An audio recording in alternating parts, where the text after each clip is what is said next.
Coming up this week on the OK Bloomer podcast. I don't know what we're more qualified for. Maybe Golden Girls. The Hunger Games. He took a cameo in real life.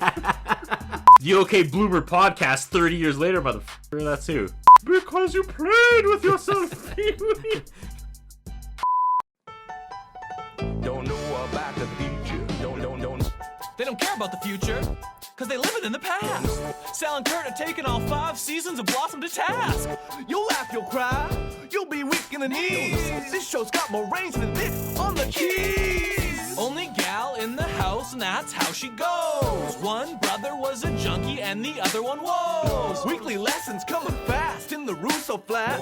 Blossom's teenage girl problems are as big as her hat. So take your opinionations and make them shine. It's the OK Bloomer podcast, and it's about damn time. Don't know.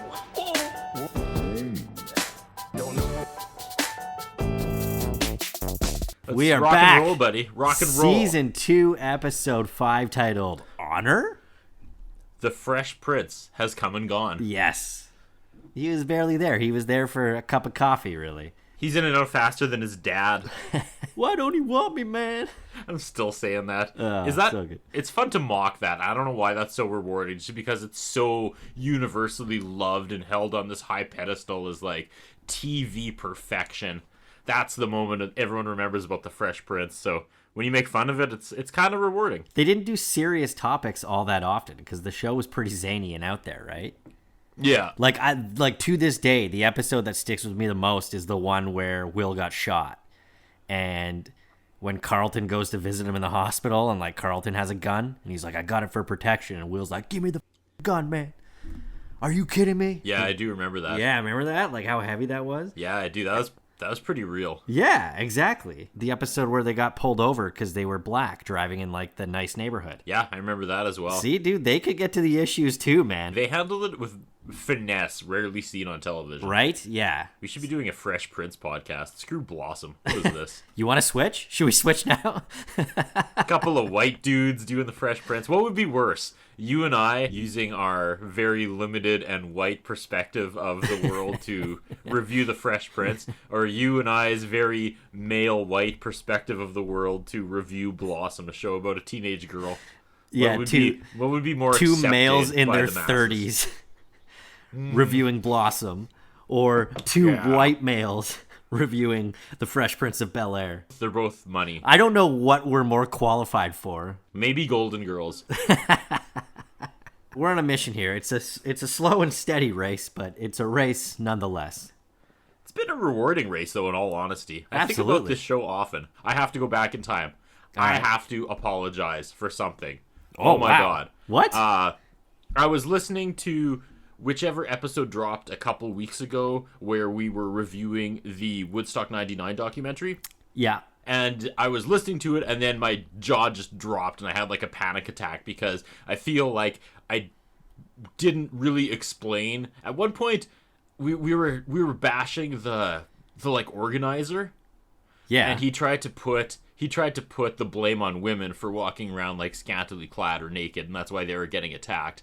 And I was obviously like condemning him, but then we kind of took like a beat, and then I went back to it, and I just said something like, sure, you can try to blame the women for wearing next to nothing, but you kind of have to blame the guys then too, and stand alone.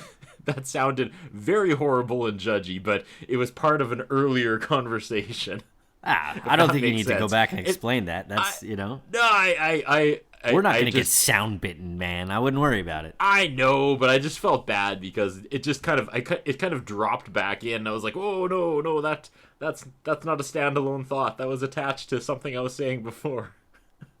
So just wanted to, if someone's out there fuming about my hot take on Woodstock 99, that's my apology.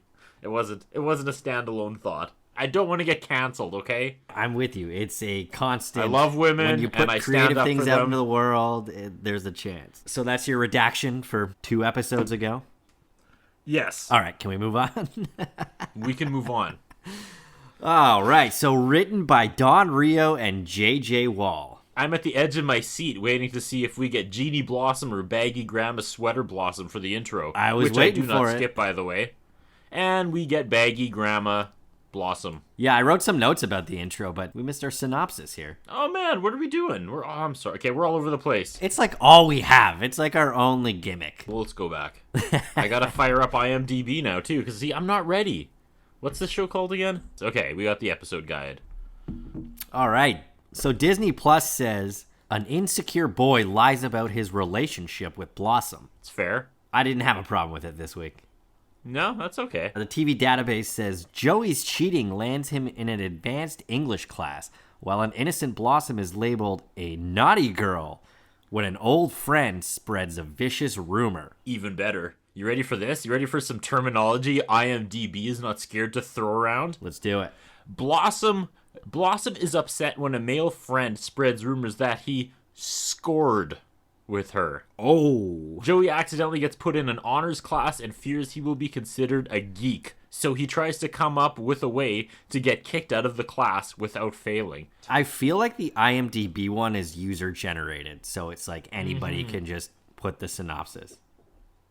That would make sense because these are very specific and well thought out, but grammatically horrible. That's why they don't work for That's TV Database or Disney Plus, you know what I'm saying?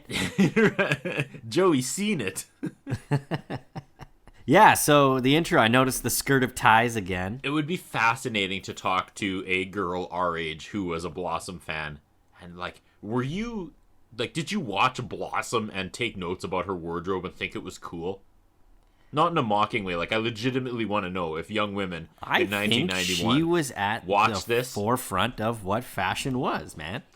There's no way. I believe it. I do not remember girls dressing like this. I don't know what to tell you. I'm pretty sure if I were to find, I know I have them somewhere, but like my class pictures from like 1992, 1993, I guarantee it's all you, Sixes like, and Blossoms. Yeah, they're all dressed like Six and Blossom. I can guarantee it. Really? Yeah. I mean, I don't know if that's for sure. I was very young at this time, so maybe I'm just remembering everybody like Blossom. I could be completely wrong. All right, so the show opens. We get Tony polishing the piano in the living room, and he's messing around with the keys. And that's not even a euphemism. Audience is being told to laugh, but they're not really sure why they're laughing. Now, I'm laughing here because Blossom sneaks down the stairs asking where their grandpa is. Tony says he's driving him nuts, and he told him about all the elephants that the piano keys were made from. And that got a laugh, but I don't think that would get a laugh today. No. You know who did laugh at that joke? Junger Wit sitting on his throne of like ivory teeth with all his mounted animal heads.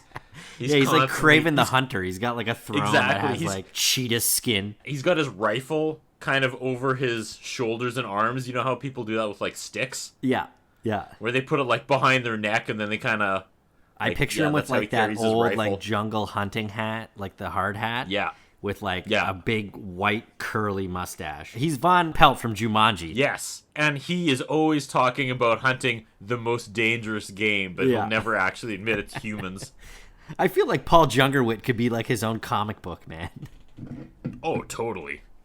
When the bomb drops and we're all feral, Jungerwit's gonna outlive us all. He's ready. He will like dissect you, like your gallbladder will be used for something, like, you know, to feed hummingbirds or something.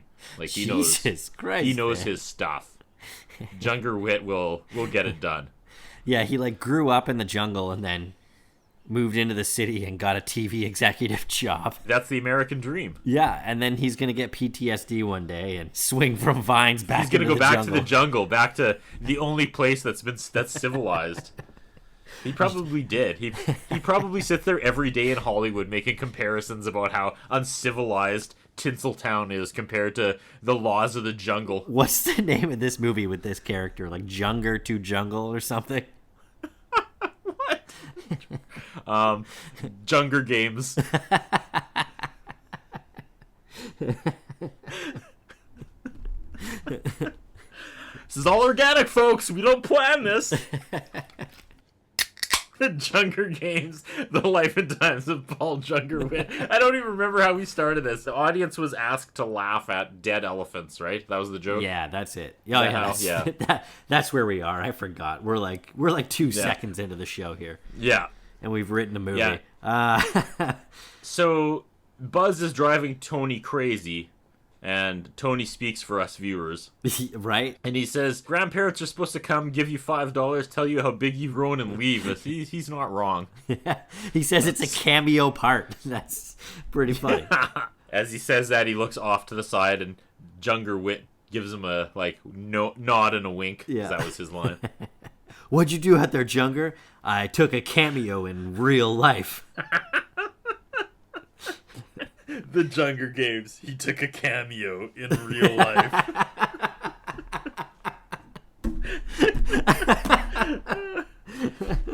And it's him sitting in his ivory chair. Yeah. And behind him, mounted on the wall, are a boar head, an elephant head, and then Hollywood producer head, some smarmy guy with big sunglasses and slicked hair. Who would play him? The guy with black hair from Party Down. Roman? Like the older dude? Oh, no, Ron. Yes. Like the boss? Yes, Ron. Oh, my God. Ken Marino. Yes, Ken Marino. 100%. It has to be Ken Marino. It would be Ken Marino. And he would always have that starstruck, what did I get myself into look all the time. Because, see, when you put him in Hollywood, he's a fish out of water. Then you put him back in the jungle, and he's like a finely tuned killing machine. Yeah, so Blossom's super annoyed with Buzz, too, and then she bails and goes into the kitchen, and he tries to talk to her about socks. And Blossom starts running away, and Buzz enters, and he's like, look at her socks! When I was a child, writing credit here, this is pretty funny. You're complaining about Buzz, and it's working for me. Because they're all ganging up on this character, finally. No, I like it. I wrote some notes later on about how the jokes were kind of 50-50 for me in this one. It was like they kind of landed and kind of didn't. But this stuff with Buzz and them being annoyed, I could watch all day because I feel the exact same way. And it's such a thing of old people. Yeah. They're talking about how he's stuck on one idea today, and then it plays out. Yeah. I like that. Yeah, that's good stuff. So he asks Tony if he wants to play cards, and then he asks to go for a drink, which Tony obviously doesn't do. And then he asks to go for a meal at a topless bar. And Tony's into it at first, but then he says he's too busy cleaning up the house. Buzz says, now I've seen it all. You'd rather see the ring come off the tub than the brassiere come off a waitress. And I wrote, Anthony should have said, I wish your daughter was here. She's an expert at getting rid of rings. Because she's a deadbeat mom. Yeah, who good walks stuff. away on her kids. Yeah. I like it. Wouldn't you have said something by now if you had a dirty old man living with your family? It was never cute. No. He stops by and he just, riles everybody up, and he's... I don't know. Why is he there, you know? I agree. I feel he doesn't add anything to the show. Now that the entire family has turned on him as well, it's time for this character to go. Yeah, you know? I agree. We cannot put this guy in the pit soon enough. Yeah, so he tells Anthony he's not a man, and Anthony stands there looking sad as Buzz goes into the kitchen to make Blossom feel bad about herself in some way, probably reminding her that she doesn't have a full-grown woman's body yet, so she's essentially useless. Yeah, something like that's coming. You know that it is. Yeah. Yeah, so then Blossom invites her to the movies with her friend Dennis. Buzz says he doesn't want to come in between the lovebirds. And Blossom says that they are not dating, they're just good friends from the time that they were kids. So we're 18 episodes in, and we've never heard of Dennis before?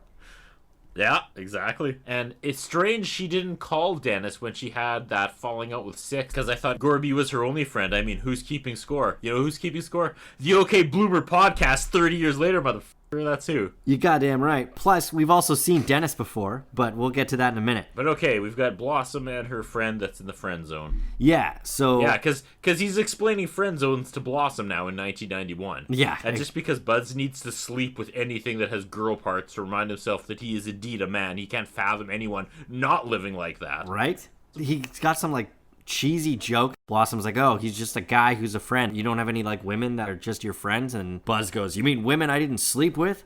Just my second wife. Yeah, but first there's this huge pause where he thinks really hard. And then he looks at the ceiling and the audience uncomfortably laughs because they were told to again. Yeah. And they're not really sure what they're supposed to be laughing at. And the audience also sounds really young. Did you notice that? Yeah. They sounded like children. oh, just my second wife. And the audience goes, oh, like that was some huge burn. Buzz bangs anything except his wife, and Blossom playfully slaps his arm. Oh, you! He laughs at Blossom with his creepy blank look in his eyes. As the advanced stages of gonorrhea and syphilis continue to eat away at his brain. I hate this guy. I hate him. I hate him so much. But luckily, Joey comes in hot. Yeah, he comes in moping again. Woo, woo. Whoa, my life is a nightmare. And Anthony tells him, relax, one day you'll find something you like as much as Pee-wee's Playhouse. All right, let's do it. Let's do it. Let's get into it, boys. Pee-wee was like the first celebrity ever to Oh get my canceled. God, how did I gloss over this? The timeline of this joke is amazing. Paul Rubens was arrested for masturbating in a theater in July 29th. This episode aired October of 1991. Oh my God, So I did not happen put that together. after they taped this episode? Or is that joke in response to Pee-wee getting canceled? Is Is that that actually a receipt? It has to be that. Pee-wee got canceled, and they're making fun of that. They're making fun of the fact that Joey Lawrence, the character on Blossom, is sad that Pee-wee's Playhouse got canceled. And you also can't tell me that Buzz doesn't jack off in the theater all the time. Yeah, right? Yeah. I bet you heard some pretty bad stuff about Pee-wee and why I haven't been on TV for a while. And then Cherry would be like, you played with yourself, Pee-wee. What? Did that happen? No, but my friend Jeff had this whole he would do this bit, and it was always super funny. He's like, hey, I guess you're wondering why Pee-wee hasn't been on TV for a while. Because you played with yourself, Pee-wee. I can't do it as good as him. So Paul Rubens was watching an adult triple feature. Yes. Nurse Nancy, Turn Up the Heat, and Tiger Shark, when an undercover detective raided the South Trail Cinema. So wrap your head around that. This happened that often that they put together an undercover raid of a cinema. Who goes to a theater and sits through 4.5 hours of pornography? Was that a thing? Oh my God, that is horrible. Are people just filtering in and out? How does it work? I don't know. I didn't want this in my search engine, so I went to IMDb and looked up Nancy Nurse, and the only thing that comes up is a different movie called Nurse Nancy, and the only comment about Nurse Nancy is that this is not the one Pee-wee Herman was watching. That was Nancy Nurse. I was highly disappointed. Turn Up the Heat, no synopsis either. At all. And then we hit Tiger Shark from 1932. Tiger Shark is a movie from 1932. It's about a one-handed tuna fisherman named Mike Robinson whose wife falls for the man he lost his hand saving. So can we ask ourselves the tough question, Sal? Sure. Was it this one, the third one, that Pee-wee took his rascal out while watching? Was it the one about the one-armed man that was doing it for him? Must have been. It doesn't say which one. He got busted. Tiger Shark comes on. Pee-wee sees the one-handed man. Zip. Sorry, I think I misunderstood something here. They set up the sting operation for Pee-wee Herman, not for the theater? I don't know. I assume so. They set up a sting to bring down Pee-wee, the compulsive masturbator of cinema. I'm just fascinated that the afternoon triple feature was Porno, 1932 movie about a one-handed tuna fisherman named Mike whose wife falls for the man he lost his hand saving. That one wasn't a porno? No! Oh. Is the third movie the one where Pee-wee whipped it out for? Maybe. Or maybe that's how the theater gets away with it. That's the cover-up. If they know that the cops are coming in, they can just switch to Tiger Shark. Everybody puts their Pee-wees away. I just imagine him sitting there just looking left and right, just completely bored during the first 3 hours as the two pornos go by. And then he sees the one-handed tuna fisherman, and he just leads forward in his chair, looks over his left shoulder, looks over his right shoulder, and then the undercover police in the van outside hear this tiny little zip. Move, go, go, go, go, go! You know what I think would be the weirdest thing? If you were a perv that also enjoyed this as well, and you went to the theater sitting in the second row, like away in like a dark corner, and you're just kind of looking around, and then you look back and you're like, is that Pee-wee Herman? The Daily News ran a story with the headline. Any guesses? Pee-wee pulls out his Pee-wee? Pee-wee pulls out his wee-wee? Close. Pee-wee's wee-wee? Pee-wee's Big Misadventure. Oh, that is so much better. That is so much better than the smut that I just came up with. Well done. He was arrested and fined and had his career destroyed. The final quote of the article from lawyer Dan Heiser. Take a second with that. Lawyer Dan Heiser. That was the lawyer he hired. I need Dan Heiser. Oh, his name was Dan? His name was Dan Heiser. You must be a cowboy. I can't do a Pee-wee. You must be a... Oh, no, I can't. Are you saying Dan? Dan Heiser, get me out of this mess. His quote was, quote, I don't know why he did that. End quote. Dan Heiser. Well, that was fun. We talked about Mr. T. We've talked about Pee-wee Herman. We've talked about Gallagher. Sal, we are 3 minutes into this episode. Yeah, we got to get moving here. Hey, what's Joey doing? Oh God, I don't even remember. He says he got 97% on the English placement test and was put in the advanced class. Tony says, maybe you're an idiot savant. Joey says, well, I don't know what kind of idiot I am. And then he says that he cheated on the test. He says, oh, it's a lot easier to cheat now. All you have to do is look up Sylvia Preston's dress. And Anthony tries to stop him. Yeah. On test days, she wears bicycle shorts under her dress and writes all the answers down on that. This is what I was talking about earlier in the episodes of Season 2. They would have cut to a close-up of Anthony saying, Joey, before they cut back to the two-shot. And they don't do that. They just let it breathe this time. So I have no idea why they did that for 2 or 3 episodes. They added reaction shots, and it was really jarring because this is classic Blossom, where they just let the actors act, and they just hold on a two-shot the whole time because they can act. They kill it, man. There's a lot of there's more props coming up in this episode too. At this point, I wrote, I'm sure Joey having the time stone around his neck would fix all of his problems. I wrote, Joey's wearing some sort of medallion around his neck, and I can't stop staring at it. It's the Eye of Agamotto. I don't know what that is. Doctor Strange's amulet. It's where he keeps the time stone. Oh, what's the one from Lord of the Rings? The ring? I don't know. What's that thing that burns in the air that looks like a vagina?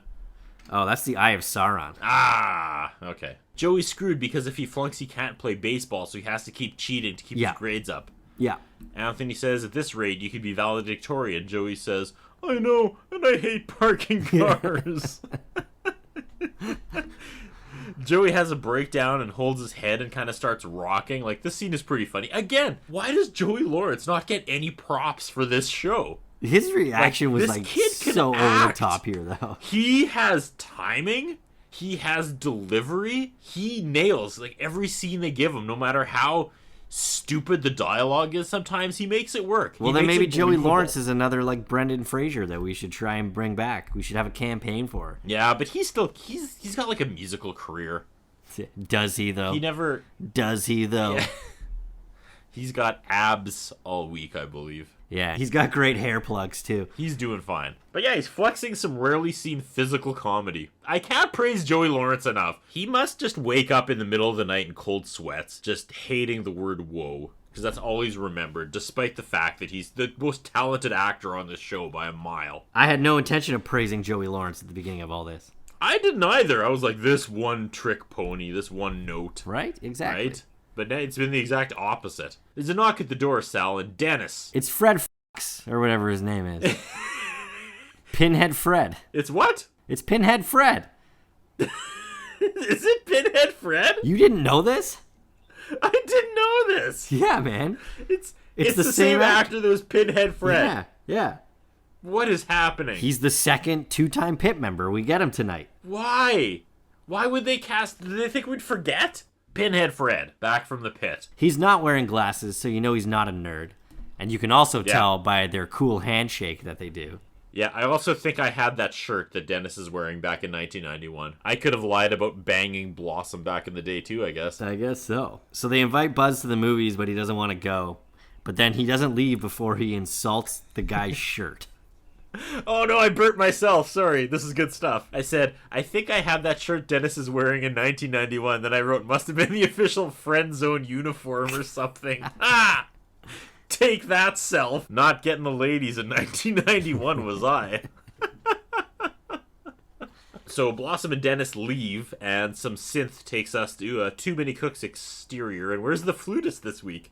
Yeah, the flutist wasn't got the here. week I did off. notice that too. So Nick's in the living room. Six is banging on the door, and she comes in, and this is amazing. She just starts talking in her Six way and basically like walks past Nick and all the way up the stairs. And then Nick's just standing at the door holding it open, and long after she's gone, he just goes, "Hi, Six." There's a rumor, Sal. There's a rumor that Dennis and Blossom went all the way in the balcony of the multiplex. Yes. I have questions. I'm sorry. Okay, let's hear him. They went all the way in the balcony of the multiplex.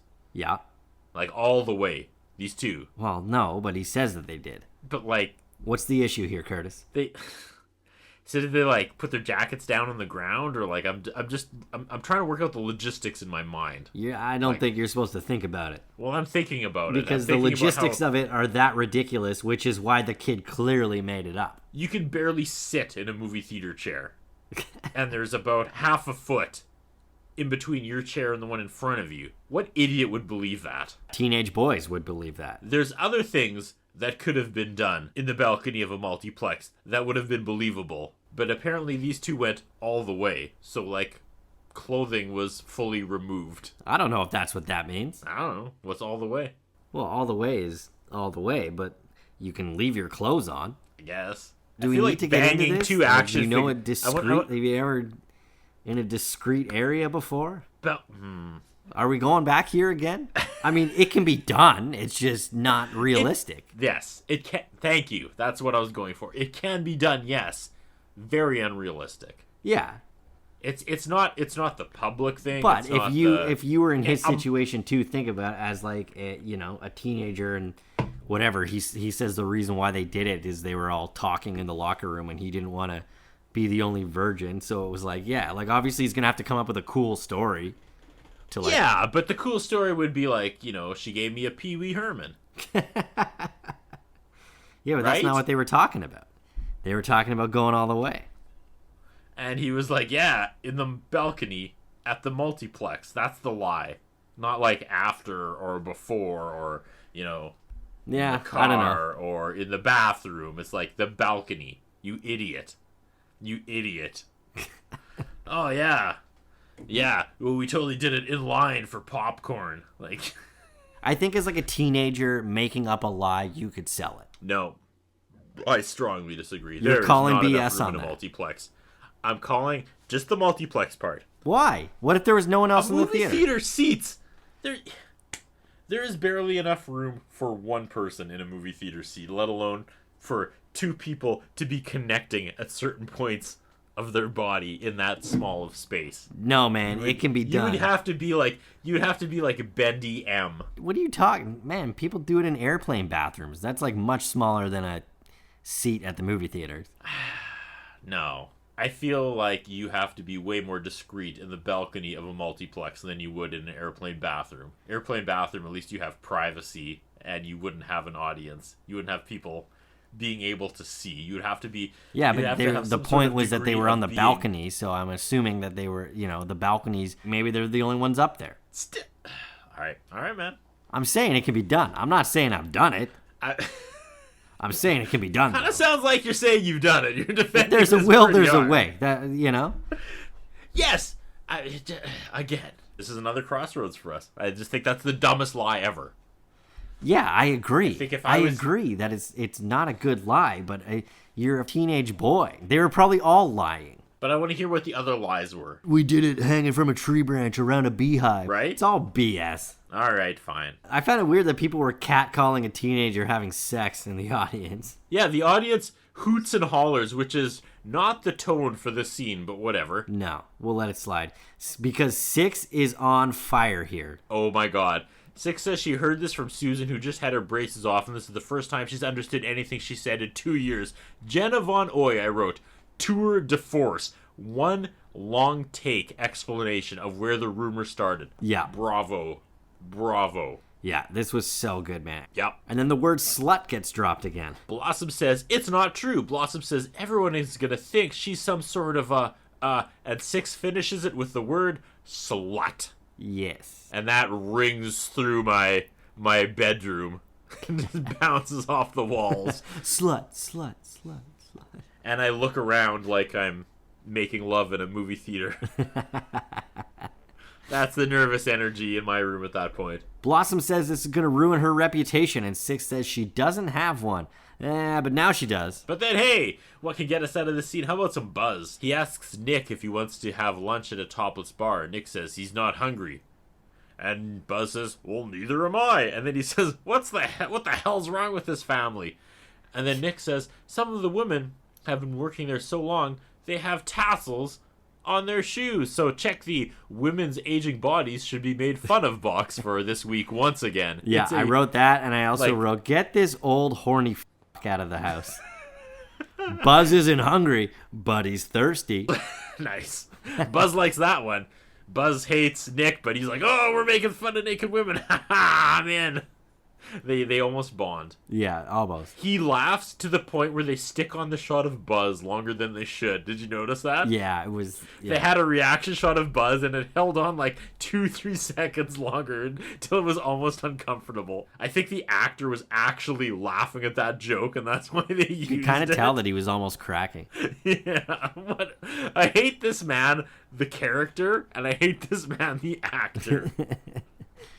I just hate this man. The phone rings, and they're talking about some piano job, and yeah. Then Buzz goes up to the piano to start playing. They need somebody who can play the piano at this concert, who can handle jazz and blues and classical, and then Buzz starts playing all of them. And the crowd's eating this up. The audience is killing themselves. Yeah. But then the joke didn't go to where I thought it was going, because when he hangs up, he's like, Buzz, can you knock that off? Like he wasn't getting the hint that like... Yeah. Yeah, you keep it down, I'm on the phone. Yeah. That's money. So good. Yeah. And then Buzz sticks his tongue out at Nick. What is happening? It's not... Like, is this improv, this episode, or are they just making this up as they go along? Yeah, they might be. But Buzz is like, what the hell, man? And, like, he thinks Nick owes him something. I don't know. But Nick is taking a great joy in denying Buzz this opportunity. Oh, yeah. But he's like not sure how Buzz is going to be able to behave at the event. And he says, remember Oktoberfest? You and Heidi, the brewmaster's daughter? How does this guy get women? I don't know. How does this guy get women, honestly? It's such a weird character. Yeah. I mean, they might as well have had Adam Duritz playing him. Right? We might as well. He's the Adam Duritz of this show. Yeah. We have Joey Lawrence, who is, quite an attractive young man who just can never close, and that's like the whole thing of his character. Whoa, I messed up again. Yeah, but then there's his schlep whore man, Mr. Feeney of a grandfather. Just slaying everywhere he goes. Yeah, stupid. So I guess Nick agrees to let him play to the event, and Nick has a line where he's like, I came back here to watch my grandkids grow up. I had no idea it would be so slow. Then get the f*** out of here! Why would Nick throw him this bone? Yeah, I don't know. It makes it's very inconsistent. Yeah. So Blossom's pacing up in her room and talking about how her and Dennis have been friends since they were kids. It must have been weird when Fred and Dennis were in the same room. Right? They started doing the, like, clown in the mirror thing. They pointed at each other like that Spider-Man. The Spider-Man meme? Yeah. Or, when two clowns that are dressed the same do that, like, thing where they're, like, raising their arms yeah. in synchronization like they're in a mirror? Yeah. That's what they must have done. She talks about how they had chicken pox together and they ate ants together, and then there was a joke about really active chocolate sprinkles, and I wrote, this shit ain't landing. You missed it, though. You missed it. What did I miss? Six says, whoa. Does she? With enough force and delivery that I feel we have to add it. All right. 6 is at 1. It's a very confusing phrase to say. So Blossom is kind of mad at 6 for believing the gossip. Yeah. And is like, yeah, I'm really going to bang Dennis on the multiplex balcony floor with all the gum stuck to it. Thank you. And I also wrote, that sounds like Buzz's classiest date. Blossom's like, does everybody really know about this? And Six says they were translating the rumor in Spanish class. That one landed. That was good. That's good stuff. Yeah, so then Blossom angrily calls Dennis, and she's calling him out on the answering machine, telling him to meet her before he does his PA announcements tomorrow. Welp, we know how this is going to solve the entire sticky situation. 100%. So then Tony and Joey are in the kitchen. Joey's talking about how some girl in advanced English is a nymphomaniac. Just then, Blossom walks in and asks why he would believe that assumption. Well, there's a girl named Michelle who is extremely advanced in the advanced English class. And she's a complete nympho. Yeah. And Joey says, well, a really smart guy in class told him that. And Blossom's like, and you believed him? Even smart guys make up stories. Joey says, you know what they say, where there's smoke, there's nymphs. I can't believe I just typed that. Yeah. I got up and walked around the room and thought about my life and all the choices I've made that led me to this moment where I'm doing a Blossom podcast and just had to type the line, where there's smoke, there's nymphs. So, yeah, Anthony says maybe this girl just got, like, a bad reputation. He said he used to be labeled as a drunk, an addict, and a thief. And Joey says, so? And he says, I'm not a thief. Love it. And then Blossom basically, like, flips out on Joey for believing the rumor and helping spread it about this girl. And, like, she basically tells him off and leaves. And then, like, the button on this scene is Tony going, what's bugging her? Joey goes, who cares? And they turn around and continue to talk about this girl. That is a bizarre scene. Clearly, Blossom's going through something. F*** her. They really took the wind out of that sail, hey? Like, Blossom's coming in hot, and we're learning things about gossip and, like, slut-shaming, and it's going to a really real place where we're learning something, and then they totally cut it out at the knees. Yeah, they just, like, play it off right at the end, just be like, yeah, what the hell's her problem? Like, oh, women, I'm surprised right? they almost didn't say, like, oh, she's probably on her period again. That was basically the vibe. Yeah, exactly. I think it was in the scene earlier with Six where she was like, if the roles were reversed and, like, I had spread that rumor about Dennis, that would just help his reputation, you know? Mm-hmm. Too Many Cooks School exterior. Blossom is waiting by the fountain with Six. Some African-American kid with his hat floating above his head. You know what, man? I don't know if that was a style thing, but as I saw it, there was this guy that I went to elementary school with, and it was like a thing, and I cannot remember his name for the life of me, but like everybody called it like, they're like, oh, you're wearing your hat like this guy, because he would wear his hat on top of his head like that.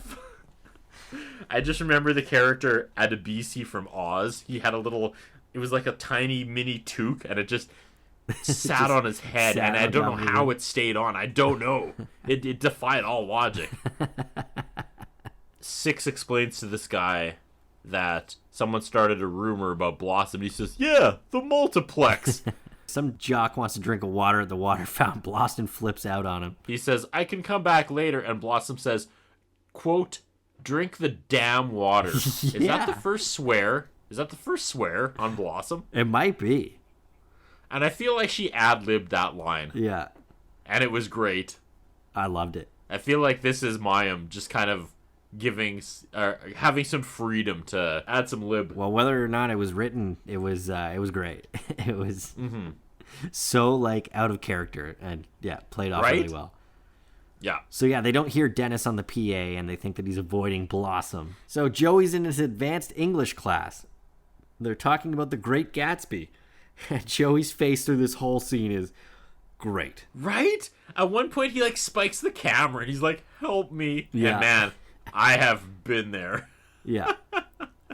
Right? And then I wrote, why is there a dude wearing a suit and tie?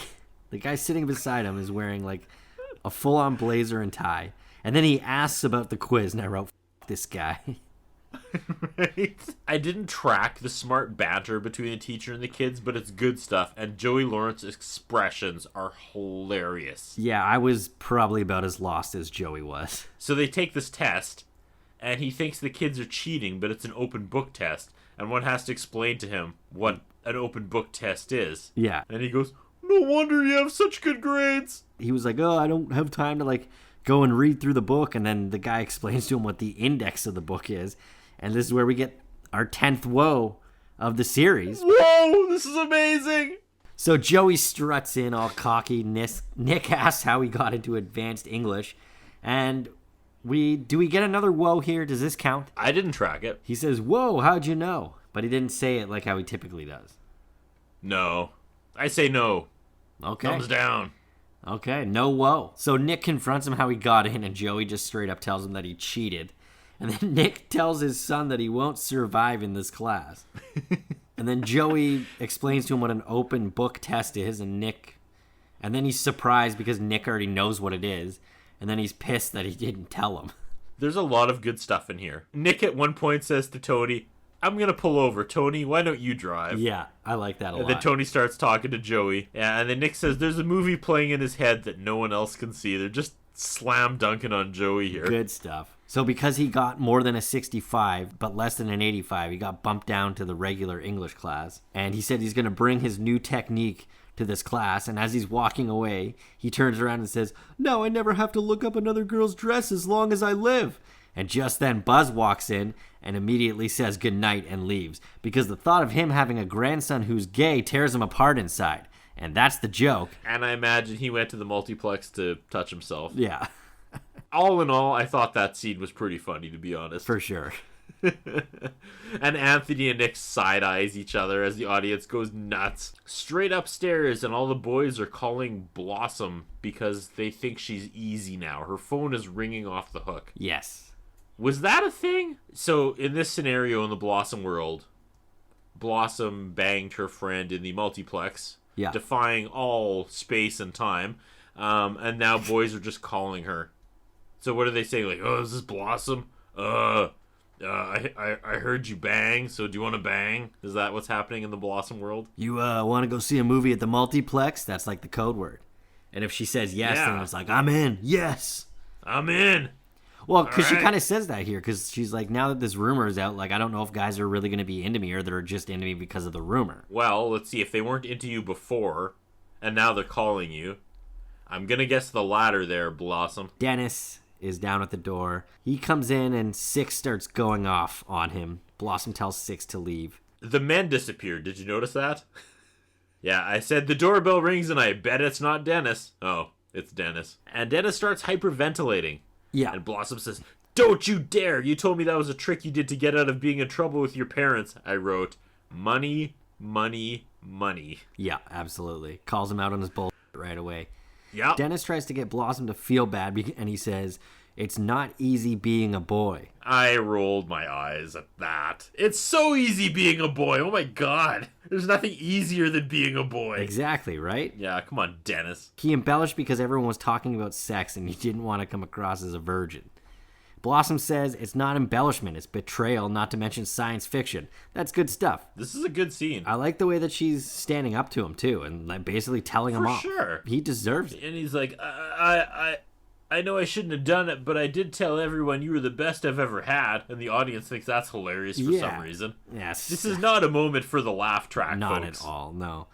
And then Dennis says he feels like he's lost his best friend. I said, where the hell's he been for the last 17 weeks? Yeah, right? But Blossom basically says to him, like, yeah, you did. Like, what'd you think was going to happen? And he's like, I'll straighten it out. And she goes, no, you can't. You can't change what the whole school thinks.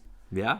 And then, Dennis leaves and throws himself into the pit for a second time, apparently. Dennis/Fred is finally in the pit. Where he stays this time. Yeah.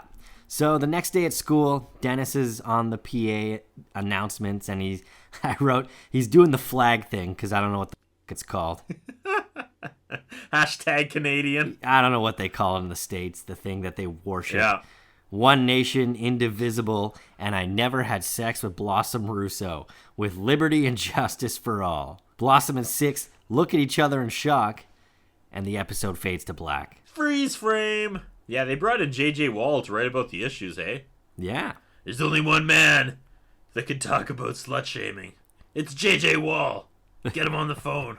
We got woes number 10 and 11. Yep. One was from Joey, one was from Six. And here's where I wrote down the actors and didn't look them up. So I'm hoping you did some research. A little bit. So we are two-time pit member here, along with Jimmy/Jordan Taylor, are Dennis/Fred, and he was played by Chris Demetral. Demetral. Oh, wow. That sounds like a Decepticon. Isn't Demetral the horseworm medication? Hey, I'm safe from COVID, okay? The guy in Joey's English class that was in the suit and tie, I don't know if he looked familiar to you. His name was Tyler, and he was played by Omar Gooding. Omar Gooding! Who was on Hanging with Mr. Cooper. Right? On his IMDb, he appears 3 more times in Blossom, but not as Tyler, as a character named Brad. Or we're digging Tyler out of the pit. Yeah, so he's not quite there yet, but he'll get there. The only other thing I looked up was Nick Hewlett was the English teacher. The only interesting things I could find about him was he played pirate jailer in Hook, and he was a writer for Playboy After Dark. Wow. Right? There you go. And I looked up Playboy After Dark because I didn't know what that was, and it was a talk show with Hugh Hefner. Really? Yeah. Nothing about that sounds like anything I want to hear. I found this super interesting. Okay, Jane Hyatt was Michelle. But she was not in the episode. Was the nympho who must have been one of the girls in Joey's class. Yeah, I thought that was kind of funny that they actually assigned the name Michelle to that actress in that one scene. Like, well, that completes the circle. I guess so. They did it. But that's the nympho. That was the nympho. There you go. So is that all you got? I started with Gatorade, went to 4 beer, and came back to Gatorade. Damn, you crushed 4 beer in that time? Good for you, man. Mm-hmm. I'll be surprised if any of what I said made sense in the last half hour, but I'm sure we'll make something out of it. Okay, Bloomer's back. We did it. Next episode, Curtis, we are talking Season 2, Episode 6, To Tell the Truth. Oh, this better be an episode that highly features sex. Don't know. Don't know. Don't know. This is all organic, folks. We don't plan this.